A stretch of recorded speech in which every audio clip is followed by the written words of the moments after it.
હર હર મહાદેવ।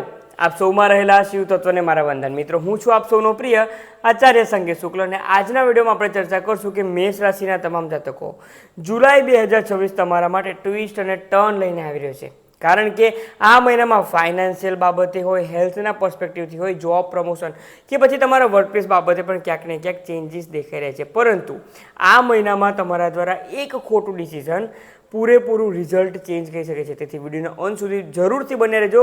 તમને ખૂબ વધારે મહત્ત્વની જાણકારી તમને મદદરૂપ થાય તે પ્રમાણેની હું તમને આ વિડીયોમાં આપવા જઈ રહ્યો છું। સૌપ્રથમ ચર્ચા કરી મેષ રાશિ, એટલે કે જે કોઈ પણ જાતકોનું નામ અ, લ, ઈ આ ત્રણ મૂળાક્ષર પરથી થાય છે તેની થાય છે મેષ રાશિના। આ રાશિના તમામ જાતકો તમારી ચંદ્ર કુંડળી તમારી સ્ક્રીન ઉપર દેખાઈ રહી છે।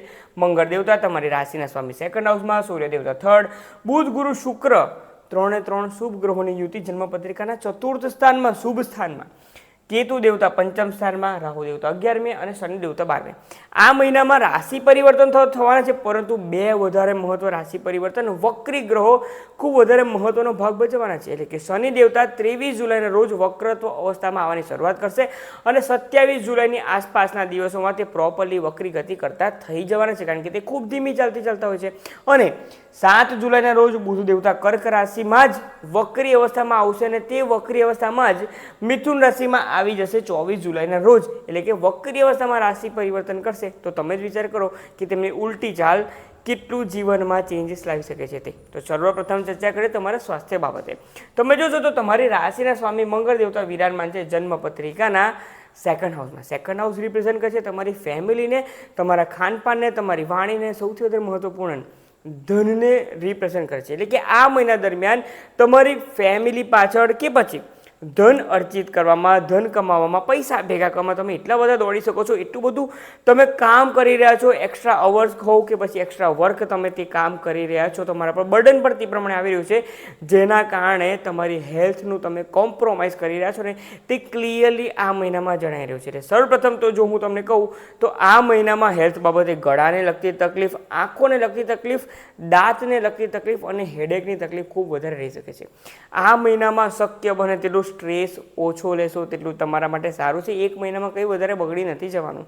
સ્ટ્રેસ ઓછો લો, ગુસ્સો ઓછો કરો અને ખાનપાન પર ખાસ કાળજી રાખવી પડશે, કારણ કે શરીરમાં જે પેટમાં રહેલી જે ગરમી છે તે તમને તકલીફ પહોંચાડી શકે છે। બ્લડ પ્રેશરને લગતી જે કોઈને પણ સૌથી વધારે તકલીફ રહેતી હોય છે તેમને તો આ મહિનામાં સાચવવું જરૂર છે। પ્રેશર અપ ડાઉન થવાના ખૂબ વધારે સંજોગો બની રહ્યા છે, તેથી જ કહું છું ગુસ્સો ઓછો કરો, ખાનપાન પૌષ્ટિક ખાનપાન લેવાની જરૂરત છે અને સ્ટ્રેસ જેટલો ઓછો લેશો તેટલું આ મહિનામાં વધારે સારું રહેશે। આ સમય તમારા માટે વધારે સ્ટ્રેસ લેવો ઉચિત નથી। વાત કરીએ તમારા ધન બાબતે, તો ધન બાબતે ઓલરેડી કહ્યું છે તમને કે તમારી હેલ્થના કોમ્પ્રોમાઇઝથી તમે તે કરી રહ્યા છો, પરંતુ તેનું કારણ શું છે? તેનું કારણ તે છે કે શુક્ર દેવતા વિરાજમાન છે ચતુર્થ સ્થાનમાં અને તેમના સાથે ગુરુ અને બુધનો સાથ તેમને મળી રહ્યો છે અને શુક્ર દેવતા 4 જુલાઈના રોજ રાશિ પરિવર્તન કરીને સિંહ રાશિમાં જઈ રહ્યા છે કેતુ દેવતા સાથે। એટલે કે તમને ધન બાબતેની જે હંગર હોય છે તે અનસેટિસ્ફેક્શન તમને તે ઊભું કરી રહ્યા છે અને તે ડિસસેટિસ્ફેક્શન જે ઊભું થઈ રહ્યું છે ને તેના કારણે જ હું જેટલું પણ અર્ન કરું છું ને તેટલું ઓછું છે, મારે હજુ વધારે કામ કરવું જોઈએ, મારી હજુ પણ કેપેસિટી છે। આ પ્રમાણે તમે ક્યારે એક્સ્ટ્રા કામ કરતાં થોડા વધારે પૈસાની લાલચમાં ક્યારે તમારી હેલ્થને કોમ્પ્રોમાઇઝ કરીશો તે તમને પણ નહીં જણાય। આ મહિના દરમિયાન તમારે ખાસ કરીને તમારા ફેમિલી મેમ્બરના સ્વાસ્થ્યની પણ ખાસ કાળજી રાખવી પડશે। આગળ વાત કરીએ, સૂર્ય દેવતા જન્મપત્રિકાના થર્ડ હાઉસમાં છે અને તે 15 જુલાઈ બાદ આવી રહ્યા છે જન્મપત્રિકાના કેન્દ્રના સ્થાનમાં। 15 જુલાઈ સુધી સૂર્ય દેવતા પણ તમારા સાહસમાં વધારો કરી રહ્યા છે।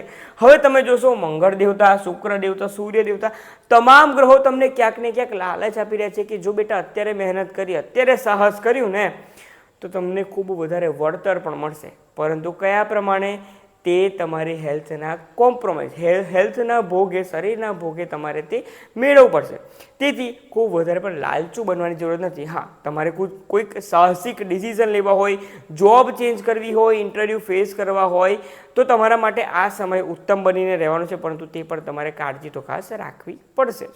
વાત કરીએ બુધ ગુરુ શુક્ર આ ત્રણ ગ્રહો જે જન્મપત્રિકાના ચતુર્થ સ્થાનમાં છે, કોઈ મોટી ડીલ પ્રોપર્ટીને લગતી હોય, હોમ સેલ કરવાનો હોય કે પછી કોઈ નવું ઘર પરચેસ કરવાનું હોય, પ્રોપર્ટી પરચેસ કરવાની હોય તો હવેથી શુભ સમયની શરૂઆત થઈ ચૂકી છે।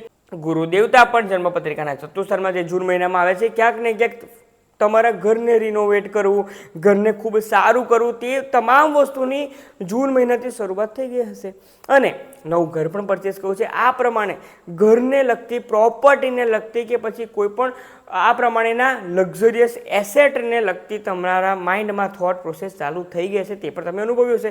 આ મહિનામાં તે કન્ટિન્યુ રહેવાનું છે. વાત આવે છે તમારા સંતાન બાબતે. કેતુ દેવતા જન્મપત્રિકાના પંચમ સ્થાનમાં, શુક્ર દેવતા તેમને મળી રહ્યા છે, એટલે કે તમારા સંતાનને 4 જુલાઈ પછી ખાસ સાચવવાનું છે. તેમનું ધ્યાન એટલે કે ડિસ્ટ્રેક્શન ખૂબ વધી શકે છે. તેમનું ફોકસ તેમની સ્ટડી પર નથી રહેવાનું. હાલમાં તો હજુ તેમનું એજ્યુકેશન ટર્મ સ્ટાર્ટ થયું છે, પહેલેથી જ તેમને ખૂબ વધારે તમારે એજ્યુકેશન પર ધ્યાન આપવું પડશે. તો ને તો જ તેમના માટે આ સમય ઘણો સારો સાબિત થઈ શકે છે. તેથી જ કહું છું કે તમારા સંતાન બાબતે કાળજી રાખવાની છે. જો તમે પણ જાતે એજ્યુકેશન કરી રહ્યા છો અને આ વિડીયો જોઈ રહ્યા છો તો તમારે પણ તે કાળજી રાખવાની છે. મેષ રાશિના તમામ જાતકો ફોકસથી કામ કરશો, ફોકસથી એજ્યુકેશન કરશો તો તમારા માટે ઘણો સારો છે. અધરવાઇઝ તમારું ફોકસ, ધ્યાન ભટકી શકે છે અને તે તમારા રિઝલ્ટને ડાયરેક્ટલી ઇમ્પ્લિફાય કરી શકે છે. તેથી જ કહું છું કે રિઝલ્ટ બાબતે પણ કાળજી રાખવાની છે. હવે તમે જોશો શુક્ર અને કેતુ પંચમ સ્થાનમાં, રાહુ દેવતા ત્યાં છે, રાહુ દેવતાની દ્રષ્ટિ થઈ રહી છે, શુક્ર દેવતા તો તેમના પ્રિય છે. તેથી કોઈક ને કોઈક રીતે તમારા ફ્રેન્ડ સર્કલની વાતોમાં આવીને કંઈ પણ ન કરી દો. કોઈ એક ખોટું ડિસિઝન તમને તકલીફ પહોંચાડી શકે છે. તેથી ફ્રેન્ડ સર્કલથી અને તમારી એજના જે બીજા લોકો શું કરી રહ્યા છે તેને કોપી કરવામાં તમારો ટાઈમ વેસ્ટ ન કરો. વાત કરીએ શુક્ર દેવતા તમારા સપ્તમ સ્થાનના માલિક પણ થઈ રહ્યા છે અને તેથી જ કહેતો હતો કે લાઈફ પાર્ટનર સાથેના સંબંધોમાં પણ વાદ વિવાદ વિખવાદ થઈ શકે છે. લાઈફ પાર્ટનર સાથે કોઈક નાની મોટી મતભેદ મનભેદ થાય તો ચૂપચાપ લેટ ગો કરીને તેને શાંત કરવું ખૂબ જરૂરી છે. કારણ કે સપ્તમ સ્થાનના માલિક તમારા લાઈફ પાર્ટનરને સાથ મળી રહ્યો છે કેતુ દેવતાનો, એટલે કે તમે તેમના માટે કંઈ કરતા જ નથી. ઓલરેડી આ મહિનામાં તો મેં તમને સ્ટાર્ટિંગમાં જ કહ્યું છે કે તમારું વર્કલોડ, એક્સ્ટ્રા વર્ક તમે કરી રહ્યા છો, તેથી તમે તમારા લાઈફ પાર્ટનરને સમય નથી આપતા. તેના કારણે અવારનવાર ભલે તમે તેમના માટે મહેનત કરી રહ્યા છો, પરંતુ તેઓ તેમ જ વિચારશે કે તમે તેમને સમય જ નથી આપતા, તો તે તમામ વસ્તુનો શું મતલબ છે. તેથી વર્ક લાઈફ બેલેન્સ આ મહિનામાં ખૂબ વધારે તમારે તેના પર કામ કરવું જરૂરી છે. વાત કરીએ આગળ, અષ્ટમ સ્થાનના માલિક મંગળ દેવતા વિરાજમાન છે સેકન્ડ હાઉસમાં, જ્યાંથી તે ક્લિયર સીધી દ્રષ્ટિ કરી રહ્યા છે. તેના આધારે હું તમને તે કહી શકું છું કે આ મહિના દરમિયાન તમે કામ કાં તો કરો, પરંતુ કોઈ સ્પિરિચ્યુઅલ અવેકનિંગ માટે કોઈ એક મંદિરની વિઝિટ કરવાનું તમારે રેગ્યુલરલી નિયમ બનાવવો જોઈએ. તે તમારા માટે ઘણું સારું સાબિત થઈ શકે છે. વાહન વ્યવહારમાં તો તમારે કાળજી રાખવાની છે. પૂરા મહિના દરમિયાન મંગળ દેવતા ત્યાં જ રહેવાના છે, તેથી તમારે તે કાળજી રાખવી ખૂબ જરૂરી પડશે. ભાગ્યના સ્થાનના માલિક ગુરુ દેવતા વિરાજમાન છે જન્મપત્રિકાના ચતુર્થ સ્થાનમાં અને તે પણ ઉચ્ચ સ્થાનમાં, એટલે કે ભાગ્યનો ભરપૂર સાથ મળવાનો છે. એટલે કે કહું ને તો આ એક પ્રમાણેનું ટ્રેપ તમારા માટે બની રહ્યું છે ગ્રહો દ્વારા કે ભાઈ મહેનત કરો, એક્સ્ટ્રા વર્ક કામ કરો, શરીરના ભોગે કામ કરો, રિલેશનશિપમાં બગાડ કરો, પરંતુ તમને જ્યારે ગુરુ દેવતા જન્મપત્રિકાના પંચમ સ્થાનમાં આવશે ઓક્ટોબર મહિના બાદ, ત્યારે અત્યારે કરેલું કામ તમને મદદ કરશે. પરંતુ તેવા કામનું, તેવી વળતરનું મતલબ જ શું છે મિત્રો, કે જે તમારા હેલ્થમાં તકલીફ લાવે, તમારા રિલેશનશિપમાં તકલીફ લાવે. તેથી જ તો કહું છું ભાગ્યનો સાથ મળે તો સૂર્ય દેવતા તૃતીય સ્થાનમાં છે, એટલે કે જોબ ચેન્જ માટે કે કરિયરમાં કંઈક નવા શિફ્ટ માટેનો આ મહિનો બેસ્ટ છે. પરંતુ વર્ક લાઈફ બેલેન્સ બનાવવું ખૂબ જરૂરી રહેશે. આ મહિનામાં જે કોઈ પણ લોકો બિઝનેસ કરી રહ્યા છે, બિઝનેસ બાબતે આ મહિનો ખૂબ શુભ માની શકાય છે. બિઝનેસમાં તમે નવા માઇલસ્ટોન પણ એચીવ કરી શકો છો. તમે કંઈક નવું સ્ટાર્ટઅપ કરવા માગો છો, નવી પ્રોડક્ટ લોન્ચ કરવા માગો છો, નવી શરૂઆત કરવા પણ માગો છો ને, મેષ રાશિના જાતકો આગળ વધો, કારણ કે આ મહિનો તમારા માટે બેસ્ટ રહેશે કોઈ પણ નવા નાના મોટા સ્ટાર્ટઅપ માટે. ઘણા સમયથી જે વિચાર કરી રહ્યા હતા ને તે હવે અમલમાં લાવવાની જરૂર છે. તમારા વર્કપ્લેસ બાબતે વાત કરીએ તો 23 જુલાઈ સુધી શનિ દેવતા જન્મપત્રિકાના 12મા સ્થાનમાં માર્ગીય અવસ્થામાં અને ત્યારબાદ તે વક્રત્વ તરફ આગળ વધી રહ્યા છે. તેમની વક્રી ગતિ થતાં જ જાણે વર્કપ્લેસ પર અચાનક જ કેઓસ થવા લાગ્યા છે અને ક્યાંક ને ક્યાંક વર્કપ્લેસ પોલિટિક્સ તમારી સાથે થઈ રહ્યા છે કે પછી તમે પાસ્ટમાં કોઈના સાથે પણ કંઈ ખોટું કર્યું છે ને, તો હવે શનિ દેવતા તેનો તમારી પાસે સવાલ માગશે કે ભાઈ તમે પણ બીજાને આવું કર્યું હતું ને, હવે તમારો સમય છે. તેથી જ દરેક વ્યક્તિને હું તે જ નમ્ર વિનંતી કહું છું, workplace politics is very bad thing.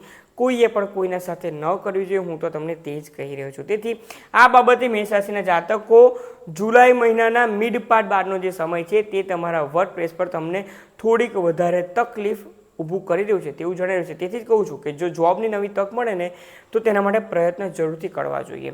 તો આ પ્રમાણે મેષ રાશિના તમામ જાતકો આ મહિનો તમારા માટે કેટલીક બાબતે પોઝિટિવ, કેટલીક બાબતે નેગેટિવ, પરંતુ જો પોતાના પર કંટ્રોલ હશે ને, સેલ્ફ કંટ્રોલ, તો તમને કોઈ જ નહીં હરાવી શકે. તે માની ચાલવાનું છે, ના તો હ્યુમન બિંગ, ના તો આ પ્લેનેટ્સ.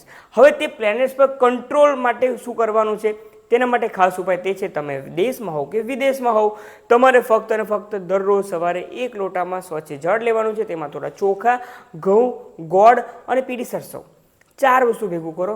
દરરોજ સવારે સૂર્ય દેવતાને આદિત્ય હૃદય સ્તોત્રનો પાઠ કર્યા બાદ સૂર્ય દેવતાને જળ ચઢાવજો. આદિત્ય હૃદય સ્તોત્રનો પાઠ તમે યુટ્યુબ પર પણ તમે લાઈવ કરીને તમે સાંભળી શકો છો, અને ત્યારબાદ તમારે અભિષેક કરવાનો છે. સિમ્પલ છે.